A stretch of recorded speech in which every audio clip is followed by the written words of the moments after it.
स्वातंत्र्य दिनापूर्वी पाकिस्तानचा मोठा कट उधळला। बिकानेर सीमेवर 50 कोटींचे अंमली पदार्थ आणि अत्याधुनिक शस्त्रसाठा जप्त। भारताच्या स्वातंत्र्य दिनावर रक्ताचे डाग पडावेत असा कट होता का? राजस्थानच्या बिकानेर सीमेवर झालेल्या मोठ्या कारवाईने अनेक गंभीर प्रश्न उपस्थित केलेत।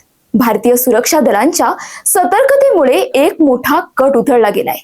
पण हा केवळ तस्करीचा प्रयत्न होता की देशाच्या सुरक्षेला लक्ष्य करणारं मोठं षडयंत्र? नमस्कार, मी सई आणि तुम्ही पाहताय LDTV मराठी।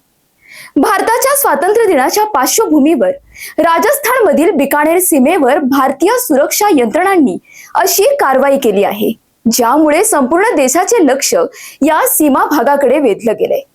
विशेष मोहिमेदरम्यान सुरक्षा दल आणि पोलिसांनी तब्बल 50 कोटी रुपये किमतीचे अंमली पदार्थ, 11 अत्याधुनिक शस्त्रे, 12 मॅगझिन, 100हून अधिक जिवंत काडतुसे आणि मोठ्या प्रमाणात हेरोईन जप्त केल्याची माहिती समोर आली।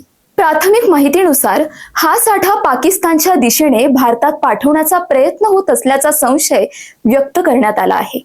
या कारवाईचे महत्त्व केवळ जप्तीपुरते मर्यादित नाही, कारण अंमली पदार्थांची तस्करी ही अनेकदा दहशतवादी कारवाया, संघटित गुन्हेगारी आणि अवैध आर्थिक जाळ्यांना निधी पुरवण्याचे साधन मानली जाते। त्यामुळे अशा प्रत्येक कारवाईकडे राष्ट्रीय सुरक्षेच्या दृष्टीने अत्यंत गांभीर्याने पाहिले जाते।